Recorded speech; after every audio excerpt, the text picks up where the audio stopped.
एक अंधेरी रात में एक छोटे से दल के साथ एक युवा राजा अपने शत्रु के दुर्ग को घेर लेता है। वह अपने घोड़े पर बैठकर अपने तलवार को उठाता है और अपने सैनिकों को आगे बढ़ने का इशारा करता है। वह न किसी से डरता है, न किसी का इंतजार करता है। वह अपनी ताकत, बुद्धि और साहस के बल पर अपने दुश्मनों को चुनौती देता है।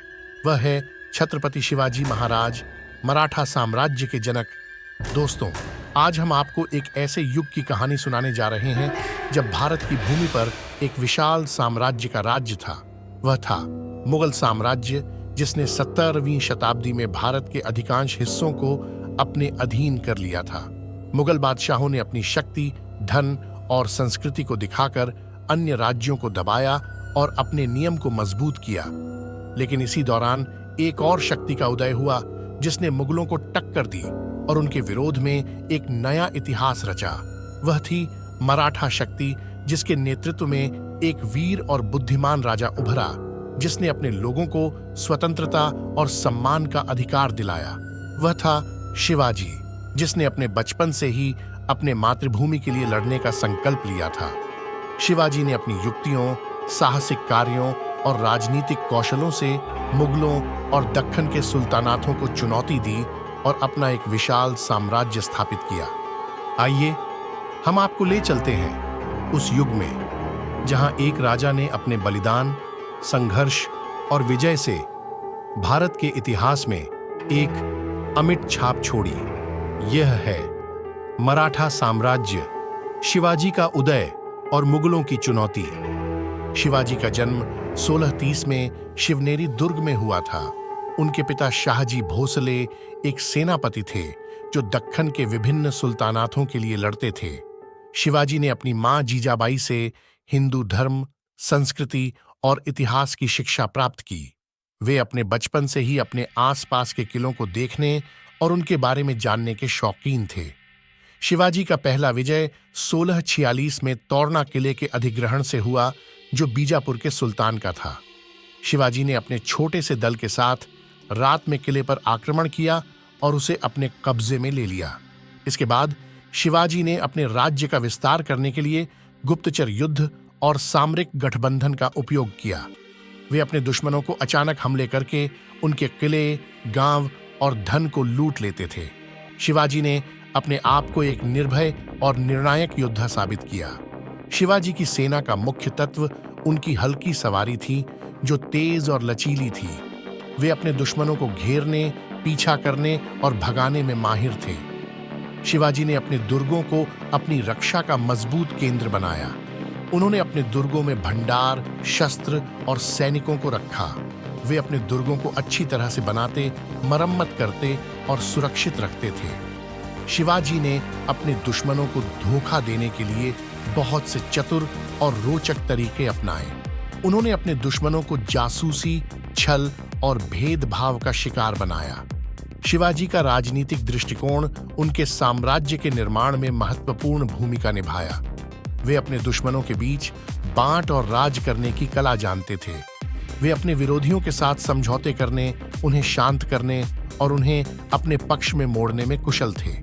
शिवाजी ने अन्य हिंदू राज्यों के साथ गठबंधन बनाकर उन्हें मुगलों के विरोध में एकजुट किया।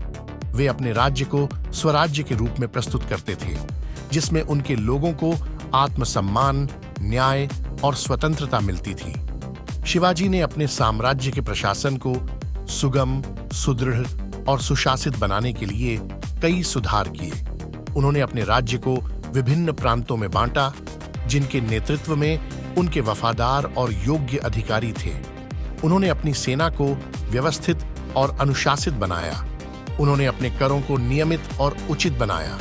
उन्होंने अपने लोगों को धार्मिक, सांस्कृतिक और सामाजिक स्वतंत्रता दी। शिवाजी ने अपने लोगों को धार्मिक, सांस्कृतिक और सामाजिक स्वतंत्रता दी। उन्होंने हिंदू धर्म का सम्मान किया और अलग-अलग जातियों और समुदायों को एक साथ रखने का प्रयास किया। उन्होंने अपने राज्य में शिक्षा, स्वास्थ्य, न्याय और कृषि को बढ़ावा दिया। उन्होंने अपने अधिकारियों को नियमित रूप से निरीक्षण करते रहे और उनसे ईमानदारी और जनहित की सेवा की अपेक्षा की। शिवाजी ने अपने साम्राज्य का केंद्र रायगढ़ किले में बनाया, जो उनके राज्याभिषेक का स्थल भी था।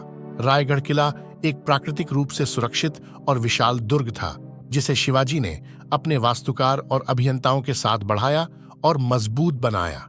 इस किले में राजमहल, दरबार, टकसाल, बाजार, बावली, बाग, स्तंभ और रास्ते शामिल थे।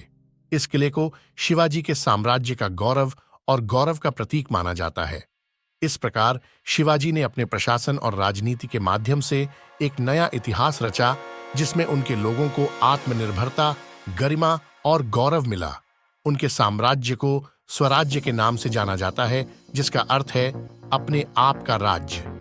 शिवाजी के साम्राज्य का विस्तार और उनके प्रशासन की कुशलता ने मुगल साम्राज्य के शासक औरंगजेब को चिंतित कर दिया। औरंगजेब ने दक्षिण भारत को अपने अधीन करने का लक्ष्य रखा और उसके लिए वह अपनी बड़ी सेनाओं को दक्षिण में भेजता रहा। इससे शिवाजी और उनके मराठा सेनापतियों को मुगलों के साथ कई युद्धों का सामना करना पड़ा। इन युद्धों में शिवाजी ने अपनी बहादुरी, चतुराई और रणनीति का परिचय दिया। शिवाजी ने अपने जीवन में कई साहसिक कारनामे किए, जिनमें से कुछ निम्नलिखित हैं।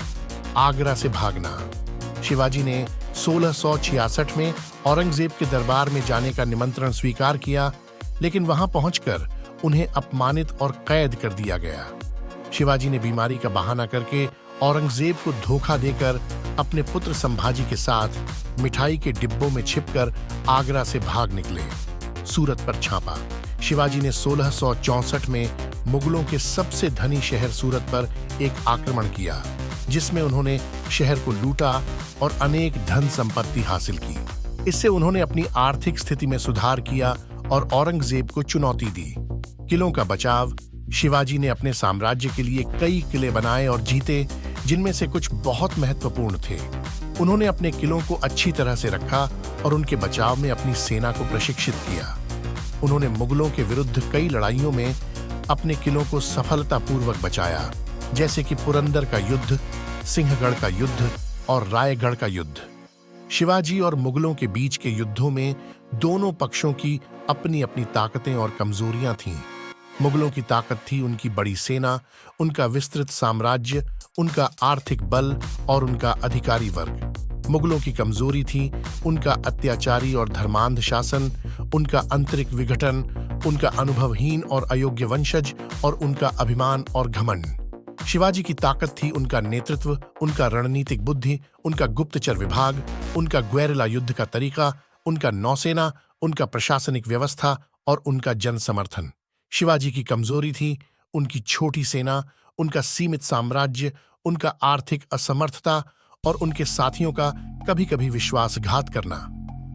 शिवाजी ने 1674 में रायगढ़ किले में अपने राज्याभिषेक का आयोजन किया, जिसमें उन्हें छत्रपति के रूप में राजमुकुट पहनाया गया। यह घटना उनके साम्राज्य की स्थापना और स्वतंत्रता का प्रतीक था, जिससे उन्होंने मुगलों के प्रभुत्व को अस्वीकार किया और अपने लोगों को एक नई पहचान दी। इस अवसर पर शिवाजी ने अपने प्रशासन को और अधिक सुदृढ़ बनाने के लिए अष्टप्रधान मंडल की स्थापना की, जिसमें उनके 8 मुख्यमंत्री थे जो विभिन्न क्षेत्रों के जिम्मेदार थे। इस मंडल के सदस्यों को शिवाजी के द्वारा नियुक्त किया गया था, जो उनके योग्यता, वफादारी और अनुभव के आधार पर चुने गए थे। शिवाजी के राज्याभिषेक का आयोजन बहुत ही शानदार और धार्मिक रूप से किया गया था। उनके राज्याभिषेक के लिए गागा भट्ट नाम के एक प्रसिद्ध पंडित को बुलाया गया था, जिसने उन्हें वेदों और पुराणों के अनुसार राजमुकुट पहनाया। उनके राज्याभिषेक में उनके परिवार, सेनापति, अधिकारी, संत, विद्वान और लाखों लोग उपस्थित थे, जिन्होंने उनका अभिनंदन किया। उनके राज्याभिषेक के दौरान उन्हें विभिन्न उपहार, रत्न, वस्त्र और अन्य सामग्री प्रदान की गई, जिनमें से कुछ उन्होंने अपने लोगों में बांट दी। उनके राज्याभिषेक के बाद उन्होंने अपने राज्य का नाम हिंदवी स्वराज्य रखा, जिसका अर्थ है हिंदुओं का स्वयं का राज्य। इस प्रकार शिवाजी के राज्याभिषेक ने उनके साम्राज्य को एक नई पहचान, एक नई उम्मीद और एक नई दिशा दी। उन्होंने अपने लोगों को एक ऐसा राज्य दिया जिसमें उन्हें आत्मसम्मान, न्याय और सुख मिला। उन्होंने अपने राज्य को एक ऐसा राज्य बनाया जिसने मुगलों के विरोध में एक अटूट आत्मबल और एक अद्भुत साहस दिखाया। शिवाजी के निधन के बाद उनके उत्तराधिकारियों द्वारा मराठा संघर्ष का जारी रखना। शिवाजी का निधन 1680 में हुआ और उन्होंने एक शक्तिशाली साम्राज्य छोड़ा जो दक्षिण के अधिकांश हिस्से पर राज करता था। उनके पुत्र संभाजी उनके बाद छत्रपति के रूप में राज्य ग्रहण किया, लेकिन उन्हें मुगल साम्राज्य, जो मराठों को दबाने के लिए निरंतर अभियान चला रहा था, से निरंतर खतरे का सामना करना पड़ा। संभाजी को 1689 में मुगल सम्राट औरंगजेब द्वारा पकड़ा और हत्या कर दी गई। औरंगजेब ने संभाजी के पुत्र शाहू को भी पकड़ लिया और संभाजी के अर्ध भाई राजा राम ने तब राज सिंहासन पर बैठा। औरंगजेब के निधन के बाद 1707 में नागरिक युद्ध फूट पड़ा, जब नए मुगल सम्राट बहादुर शाह प्रथम ने शाहू को रिहा कर दिया। शाहू ने मराठा शासकों को एकजुट करने का प्रयास किया, लेकिन उन्हें तराबाई राजा राम की विधवा, जो अपने पुत्र शिवाजी द्वितीय को छत्रपति मानती थी, का मुकाबला करना पड़ा। इस विरोध के बीच एक नया शक्ति केंद्र उभरा, जिसे पेशवा कहा जाता था। पेशवा मराठा साम्राज्य के प्रधानमंत्री थे, जो धीरे धीरे वास्तविक शासक बन गए। मराठा साम्राज्य का विस्तार और पेशवाओं का योगदान पेशवाओं जैसे कि बाजीराव प्रथम, बालाजी बाजीराव और माधवराव प्रथम ने 18वीं शताब्दी में भारत के राजनीतिक परिदृश्य को आकार देने में महत्वपूर्ण भूमिका निभाई। उन्होंने अन्य क्षेत्रीय शक्तियों जैसे कि सिख, जाट और राजपूत के साथ गठबंधन बनाए और मुगल सम्राट और उनके उत्तराधिकारियों के अधिकार को चुनौती दी। उन्होंने हैदराबाद के निजाम, बंगाल के नवाब और अफगान आक्रमणकारी अहमद शाह अब्दाली के खिलाफ भी लड़ाई लड़ी। मराठा संघ का पतन और ब्रिटिश हस्तक्षेप। मराठा संघ का अंतिम पतन आंतरिक संघर्षों और ब्रिटिश हस्तक्षेप के कारण हुआ।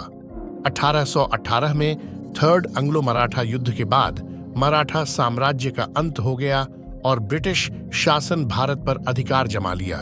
इसके बावजूद शिवाजी की विरासत आज भी जीवित है, जो हिंदू प्रतिरोध और मराठा सैन्य कौशल का प्रतीक है। तो दोस्तों, यह था मराठा साम्राज्य की रोमांचक कहानी। अगर आपको यह वीडियो अच्छी लगी हो तो कृपया इसे लाइक, शेयर और सब्सक्राइब करना न भूलें। धन्यवाद। फिर मिलेंगे किसी और वीडियो में भारतीय इतिहास की कुछ रोचक कहानियों के साथ।